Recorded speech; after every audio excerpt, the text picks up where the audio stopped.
Welcome to our channel. Blake Lively and Ryan Reynolds under fire after calling themselves working class.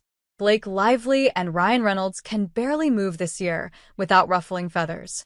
First, there was the controversy surrounding Lively's hit film It Ends With Us, where fans criticized Lively for not addressing domestic violence enough during her press tour for a movie about domestic violence.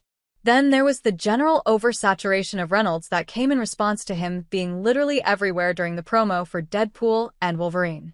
Now, the pair are under fire for referring to themselves as working class.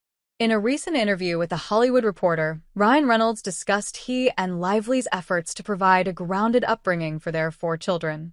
Reynolds attributed their parenting approach to their very working-class backgrounds, saying, "I try not to impose upon them the difference in their childhood to my childhood or my wife's childhood. We both grew up very working class."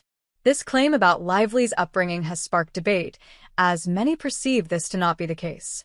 Born in the affluent Herzana neighborhood of Los Angeles, Lively is the daughter of actor Ernie Lively and talent scout Elaine Lively. Her early experiences of the entertainment industry included accompanying her parents to acting classes.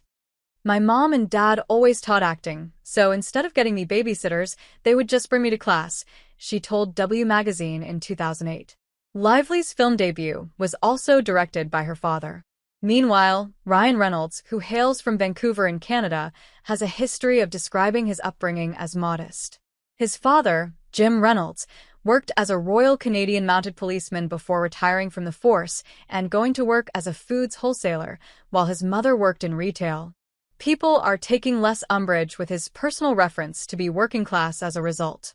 This debate mirrors the 2023 incident involving Victoria Beckham, who was challenged by her husband, David Beckham, when she called herself working class during Beckham, the Netflix documentary.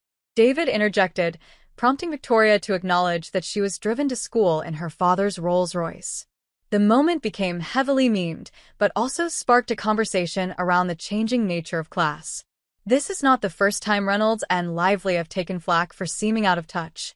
They infamously held their wedding at a former slave plantation, and in 2020, Reynolds expressed regret over this choice, saying, "It's impossible to reconcile.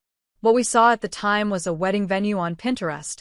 What we saw after was a place built upon devastating tragedy." To receive the best stories in your inbox every day, click here to register for one or more newsletters from The Standard.